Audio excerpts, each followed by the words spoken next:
నీ ఏడుపు చూడాలని ఎదురు చూసేవాడికి వాడి ఆశ తీరనివాకు. తీరని ఆశగా వాడు ఏడుస్తానే ఉండాలి. ఏడుపు వాడిది, నీది కాదు. నిన్ను చూసి ఏడ్చేవాడిది, ఏడుపు నీది కాదు. దుఃఖము నీకు ఎదురైనా సరే నువ్వు ఏడవద్దు. చెరగని చిరునవ్వుతూ సాగిపోతానే ఉండును. ఇలాంటి పరిస్థితి వచ్చినా ఈడు ఏడవడైందిరా, ఈడు ఏడితే చూద్దామని ఉండరా నాకు అంటారు ఒకడు.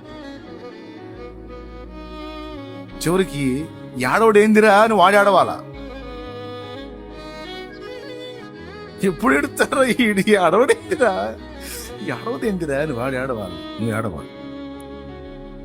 దేవునికి మయం. ఏడిస్తే ఏసై పాదాల ముందు ఏడు, అంతే. ఈ ఏడుపు కొట్టు రకాల ముందు గంభీరంగా నవ్వుతా తిరుగు.